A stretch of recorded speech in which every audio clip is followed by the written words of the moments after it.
they're going to come for next? I bet you they start coming for podcasts.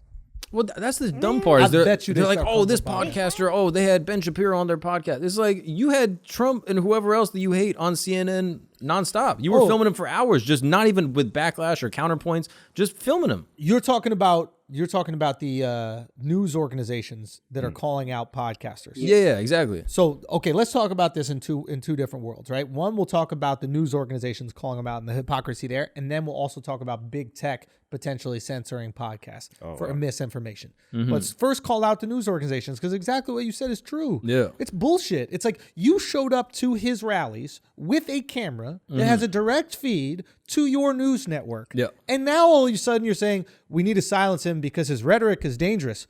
The rhetoric that you sold advertising on, made millions of you dollars. fucking bitch. Yeah. And on a podcast, you can go bitch. you can go back and forth. Like I think Trump on a podcast, if you believe that Trump's rhetoric is dangerous, I think Trump on a podcast is the best way to have him because you can challenge him, have counterpoints, interview. Yes. His interviews with people that pushed him were the best interviews. Yes. But just putting him at a rally with all these people cheering him on, if you're like an undecided voter, you're like, oh, They people seem to like exposed this him. guy. Every interview where he had that was unfiltered exposed the con, right? Like, and you got tons of news coverage on it afterwards where people said, see, this is what we've been pointing out, right? Yep. 100%. When you just expose him in his vacuum, speaking to the people that support everything in that vacuum, Thousands of people in a field cheering him on. you make him look like a fucking deity. Yep. You are responsible for this. They The like balls on them. And if you're a borderline Trump supporter and you see all these other people supporting him, Shit. how much easier is it to go to that side? I'm not alone. I'm not a freak if I like Trump. Yeah, it's This all guy's these normal popular. people He cheering must him be on. saying something that's got truth to it. Yeah, they built the cult of personality. they definitely helped build it, without a doubt, right? And then they have I think that's the thing, is the gall to come back and say that podcasts and people that are willing to have on controversial figures. Wait. Are they calling out the people they're competing with now? Yeah. Oh, I missed this. That's- What I podcast are they didn't- calling out? Yeah, set Yeah, this up. I didn't hear that. So I mean, they do this all the time, but like this is I think actually the Rising we're talking about. I think Sagar was talking about it, but basically the AP put out some article suggesting that podcasts. AP is the Associated Press. Yeah. This is just for anybody listening. Yeah. So basically, it is a news network that's supposedly unbiased, and it just gives you the news. Yeah. Right. And they put I think out. AP is actually pretty reasonable. I've known them to be pretty objective. They're normally good, and I think the headline was a little bit more salacious than the actual like body of the article. But basically, what the headline was is that they were suggesting that these people were getting censored and banned off of platforms, but they're still able to use podcast portals as a way to reach their audience. And they're talking about like what they would call quote unquote radical alt-right conservative like commentators. And they say these people are dangerous and they have dangerous rhetoric that and are cause spreading misinformation. yeah, misinformation. And misinformation is key because that's what you can use as a rationale for blackballing someone or removing someone from a platform. Right. So yeah, they get banned off Twitter, but they're able to then just have a podcast and use some RSS feed and then push their podcast out. And for our safety, yeah. we need to silence those voices. Now, these things are very different than having a Twitter and a Facebook and a podcast because you're not interacting directly with your podcast host, right? Like on Twitter, you can galvanize and organize people and say and communicate and say, this is where we're going to meet. Facebook is incredibly effective for this as well. Create these groups and it's a share forum. information. Podcast is literally an album. You're listening to it for 2 Yeah, but hours you can do every live week. shows at the podcast. Say again? You could do podcast live shows. You can communicate to people, but they can't communicate back to you and to each other. Right. And I think that's where there's a little bit of a discrepancy and where things are a little safer. But continue. So the article is like, I think there were some people that were like, quote unquote, legitimate dangerous forces that were like calling to kill people, and then were using podcasts as a avenue to do it. And so in like, this is the tricky part with any type of censorship, is that in the reasonable cases, it seems like a good idea. But then the question is, where does it stop and who controls where the line's drawn? Yeah. And no one has an answer to that, which is why people get anxious. But like, if you're like, oh, should we stop child predators from having podcasts to talk to each other? Everyone's like, yeah, of course. Should we stop people that are trying to kill politicians, blah, blah, blah? Yeah, probably. We should. And then you hear a conversation that we have on here. And they go, oh, where I say technically, politicians should get shot in the head. And then all of a sudden, they're calling for their fans to murder politicians. Yeah. And now they have the right to potentially wipe us off. Yeah. It sucks. This is the overcorrection that often happens when there's any censorship. Yeah. But I do think podcasts will be the next thing that they come for. And it's absolute bullshit. And the fact that news organizations that have propped these motherfuckers that they say they hate up and made so much money off them.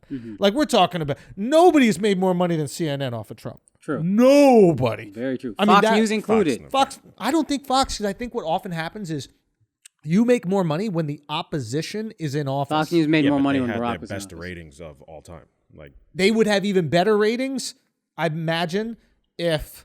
you think people hate watching? Yes. No, wait, because you want to watch to shit on. So when the person is in power, you're watching to shit on. So CNN's killing it because the person in power is not aligned with their politics. So you're shitting on that person and they're giving you reasons why you hate them. Hey, feed me more reasons why they're stupid. Feed me more reasons. I don't like this guy. Tell me why. That's essentially what those news You're organizations. just stewing on your loss for 4 years. But they're both Beside making that one tons is of like, money. yeah. And Fox is just stewing on like liberals' response to the loss. Exactly. And so it's like, So AOC said this thing, blah, blah, blah. And then they just galvanize the people around They that. create their villains and then they just sell their bullshit to them. But couldn't an out for any podcaster just be like, anything I say on here is in fact, it's just my opinion, and you're just safe. So you could do the Bill O'Reilly excuse and the Hannity excuse, which is we're just entertainers. We're not a news organization, even though Fox's slogan is literally the truth. Yeah, real Something news. crazy The like no that. spin zone. is The Bill no O'Reilly. spin, exactly. And then their pussy asses, once they were called out, started just calling themselves entertainers. Now, we're entertainers. No, but in all, we've never claimed to be anything else. Right. It's a comedy podcast. Yeah. You know, it was a sports podcast. We couldn't even be consistent with that. But the point is, it's absolutely hypocritical for these motherfuckers to make all this money and suddenly start silencing people. And maybe the reason they're silencing them, you heard me start to glizzy up. Yeah, right. Well, I think you just had a You stroke. had an Obama. I might have had one. I had an Obama moment. It's your fault. You sound like Patrick Mahomes right now. But it's just so fucking infuriating, man. Yeah. You are silencing your competition. You're taking advantage of a moment to silence your competition. That's what I see. They see that podcasts have way more influence than these news organizations, and they see that so many more people are listening to maybe right-wing conservative podcasts. What's the guy's name? Steven Crowder. Crowder. Yeah. Crowder. Way more people are probably watching him than are watching guess some fledgling CNN show. Bro, I think during election night, his live stream Was watched more than CNN's? I think it was like competitive. I think it was like CNN, another one, and then like his. His was like the Who is third. Steven Crowder. He's like a Republican like news commentator. But Yeah. there are some that are pretty, like there's one called like the Daily Shoah, which is Holocaust. Shoah means Holocaust, so the Daily, so that's like, Whoa. There's no doubt that there's super fucked up ones that we can get out of here. There's no question. so that's where it gets tricky is, okay, that seems reasonable to me that you would get rid of a podcast called the Daily Holocaust. Yes. But like, then where's the line? If you're going to get rid of those, how do you know when the end is? What I'm saying is I think that these organizations are going to use this as an excuse To get out to the wipe out competition? some competition. That's fair. And it sucks, man. Yeah. It really sucks because nobody's calling out the fact that they made billions of dollars off of this guy that they supposedly hate. Yeah. Like when they were racking in those billions of dollars, Yeah. they weren't that fucked up. You know what I'm saying? Like I thought Facebook was like a piece of shit platform, super fucked up. And then Mark showed me this analytics of how much money we make a month. And now I think it's a reasonable, social media platform, right? That the world needs. Yeah. It's very important. And Mark Zuckerberg's doing an absolutely fantastic job with He's it. doing the God's Yeah. work. He's doing literally God's work. doing God's work. God's So if he needs to go fucking scuba diving or surfing in Hawaii and use tons of SPF on his face, Yeah. do whatever you need to do as long as those fucking checks keep coming in. Thank Zuck. you so much. That's the beauty of not being a news network. Yeah. All right, step it up, Twitter. I don't make any money off of you. At least you're honest. If CNN was like, hey, man, we made a lot of money with this guy, I don't mind if he gets 4 more years. Yeah. Bet. I would love that. Bet. Isn't it refreshing when these motherfuckers just tell you the truth? Oh, yeah. Yeah. None know of what them the are actual honest. end game is. Yeah. Yeah, the devil you know. It's just, I don't know. Maybe I just see like fraudulence Yeah. in someone and I know it's there. Yeah. And it just drives me fucking crazy when they won't admit it. Like, you ever catch someone in a lie and you're just like, motherfucker, Yeah. just tell me the truth. Yeah, it's up. It's the jig, what is it called? The jig is up. Yeah. I get it. I see it. And if you told me the truth, I wouldn't even be that mad. But now you insulted my intelligence Yeah, by trying that's to when I'm continue to upset. lie to me. That's when I'm upset. I think I'm back to shooting him, bro. I think I'm gonna shoot him. I think I'm back. I think I might be back. I don't know. Maybe it's a hard job. Maybe it's a hard job being a politician. I don't see it as being that hard. It's hard. Is it? You need no skills I don't to do believe it. it. No. You're representing. AOC was making margaritas. I know, Yeah, but you're bro. representing a bunch of people. You gotta please everybody and try to keep your job at the same time. It's like you can never do the right thing. I would never do it because I don't think that like that's how you actually make change. I think you make actual change way more effective when you can affect culture itself, not through legislation. But Nah, you could affect change with legislation. Like, yeah, but I think you first need to like get the people on your side, and then you get legislation. You're more disruptive outside the system, and then the system responds. MLK, perfect example. exactly But then he didn't make any change until he What? started working within the system. right. But he changed the culture enough for the people to want it. Gotcha, Like gotcha, you look at like a book like Uncle Tom's Cabin. Harriet Beecher Stowe wrote this like really graphic novel about slavery, and before that, up in the North, people had this kind of like idyllic look about slavery. They're like, oh, it's not that bad. It's just like yeah, they're working together and everything's kind of cool, and you know, isn't it nice? You get to work and have a place to live and eat. And then she's writing this novel about them getting like whipped and bleeding and families torn apart, and people are like, yo, what the fuck is going on? And you really see that people in like the abolitionist movement at that time start to get galvanized. Yeah. So it's like, I want to do that stuff. Gotcha. I hear what you're saying. And then you make the legislation that we disrupted into place. You could get all the credit if you want as like a senator for making the legislation. I don't give a fuck. But you do what I do. Gotcha. You know what I'm saying? You do what we create.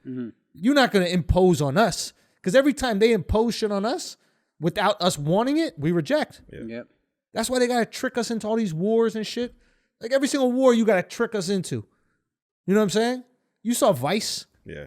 How can they trick us into going to Iraq? Yeah. How can they trick us into going to Vietnam? How can they trick us into going to World War II? You got to get us on board with whatever policy you want to change. Yeah, the Vietnam rationale was just so fucking weird. Son, If they become communists, that'll start a domino effect, and then everybody will become communists. And then we're dominoes is alone. fun, bro. You never Yeah. played That's dominoes? just super fun, bro. It's Yeah. Great game, I bro. heard Domino Effect. I'm like, that sounds like a great time. Son, we going to Miami? Yeah. We playing dominoes, Cigars baby. and a fedora. You know what I mean? can't Like, wait. yeah, it's gonna be sick. I can't wait. Chocolate and all. Anyway, any other takeaways with that, with what's essentially happening?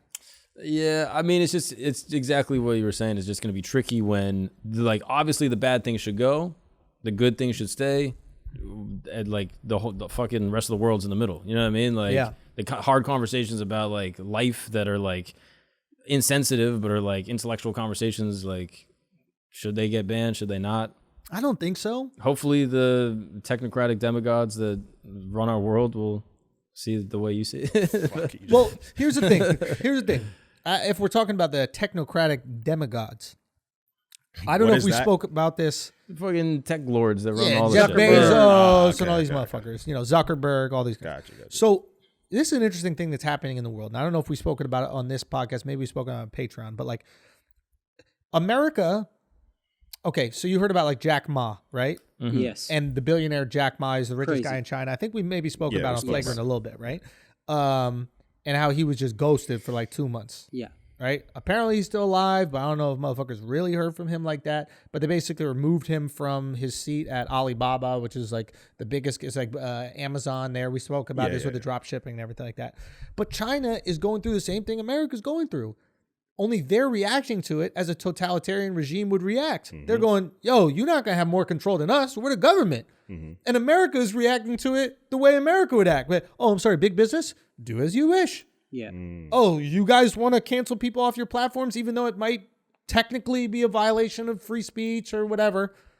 By all means. You know what I'm saying? Yeah. Don't get me wrong. I'm cool with motherfuckers getting taken off these platforms that are just absolute assholes. I don't need a daily Holocaust show. Yeah. That being said, some people might fight for free speech. Yeah. You agree that there should be some, or you believe there should be some I just think limitations? it's tough because you have to look at each situation as each situation. Son, imagine being the guy who's like, I want to talk about how the Holocaust didn't exist every day. Free speech. Yeah. What an asshole. Yeah.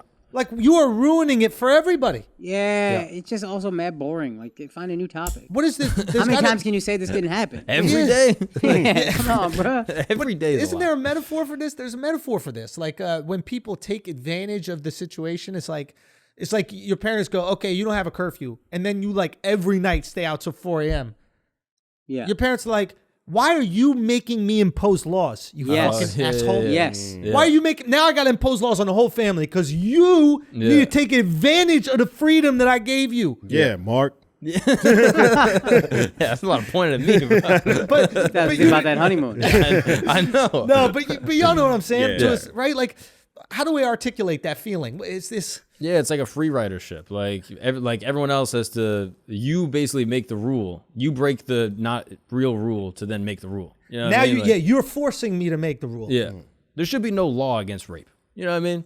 You just shouldn't rape. Like it shouldn't. Like, you know what I mean? Everyone should just know that you shouldn't do that. But then enough people are doing it. Like, God damn it, we got to make this a fucking These law. motherfuckers trying to rape on a technicality. You know what I mean? That's crazy. Yeah. You're 100%. Like, you should just not fuck young girls. Yeah. Then Right? they make it a law. And now some people are out here at high schools just lurking around and we're like, are we serious? We got to literally make a rule that says you're not allowed to sleep with these girls. You're going to make us do this. Yeah. That's who you are. That's the Daily Show. That's these other fucking You're the people, the reason why we have don't rape people laws. Yeah. Same thing. We don't need these things. We don't need don't murder. Yeah. We don't need it. Yeah. Because none of us are going to walk around murdering. We're going to walk around going, motherfucker, I would kill you if I wasn't crazy. If I was crazy. Yeah. Yeah. Because there's like reasonable voices on the left and right that are trying to have discussion. But if you are having a discussion that people see as potentially dangerous, then you get got. And you know what's unfortunate is that like the left and right will never be able to see each other for who they really are and how they really feel as long as those extremes exist. Yeah. Because, and we spoke about it in Schulz Saves America, right? The opposition will always paint, right? Yep. The other side as their worst case scenario, Yes. right? So like to the average Republican, the average left-wing person is Bernie Sanders. Yep. They're not just a little bit left of center. They're AOC. Yeah. Even the extreme case, a socialist is a communist. Is a like, you know what I mean? Like, this guy wants to take away your Yeah, freedom. they want to make us the USSR, bro. They Yeah. want us lining up for bread. Like, yeah. And the opposite, right? Yep. So like to the average like left-wing person. You can't just be a Trump supporter because you don't like high taxes. That's it. You have to be a racist. You are a racist if you support Trump in any way, shape, or form. And it's like, I don't think that's necessarily true. No. I mean, you don't care about minorities. Not enough to pay that much in taxes. That's all it is. And if you knew as few minorities as I know and made as much money as I did, you would see where I'm coming from. You know what's mad funny? Because just today, the guy from Florida, he said, Mark. What's that? No, I think Scott. Rick Scott? Yeah, Rick Scott. Yeah, Skeletor. Skeletor looking ass motherfucker. He said, because they're talking about like a bailout for the cities, like a $340 million or $1 billion bailout, so some of these cities can get some money in America. And he's like, why should Florida bail out New York? Like, we don't have anything to do with y'all. He's right. And it's reasonable, right? Like, now, don't get me wrong. If some country invades Florida, you gonna want New York to bail out Florida, Exactly. right? Bro, who's going to invade Florida, bro? Who can touch Florida? Come on, son. Son, Cuba's been invading Florida I know. for a long ass come on time. in, bro. Yeah, y'all are really. Yeah, what are you you even have a talking policy. You're like, just get here. Yeah. If you can't beat us, join us. That's what they say. You know, just get Bro, on in. how different is the policy for Cubans versus Mexicans? That is hilarious. Yeah, I don't know why Mexicans are like trying to jump. Just pretend to be Cuban. Literally, they're not gonna know the difference.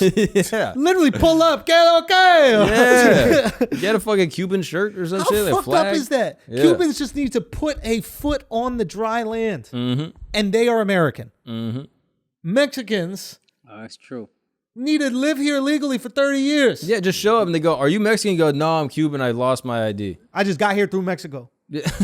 I'm Cuban. I got here through Mexico. Yeah. No, you're not. Well, how would you know anything about Cuban? Do you know what I mean? What are you, a traitor? You hanging out in Cuba? You're not even allowed to go there. Oh, fuck. Yeah. Yo. Use the racism to your advantage. Dumbass Mexicans. Y'all could have been coming here so easily. Yeah, people. What the fuck is wrong with people y'all? are mistaking you guys for different, Hispanic all the time. Like, just use that to be, That's where pride kills you, bro. Hispanics too proud. Yeah. You're coming here with a Mexican flag around your shoulders. Cut that shit out, bro. You are Cuban. A big ass cigar. I wonder if that's the plan for some of them. They're like, I'm gonna go there. I'm gonna pretend to be Cuban. I'm Cuban. They show up. They're like, you Cuban? They're like, Mexican. Fuck. Dude, goddamn. I had this whole plan. Viva la Mexico. Bro, that's hilarious. Like you just at the immigration place and like in the background they just start putting on a Canelo fight and you're like, well, what's happening over there? I didn't realize Canelo was fighting today. Bro, that's the trick. They sit you down. They start playing mariachi. And all of a sudden you start dancing. And you're they like, got some churros in the other room with some Nutella. You're like, wait, what's happening?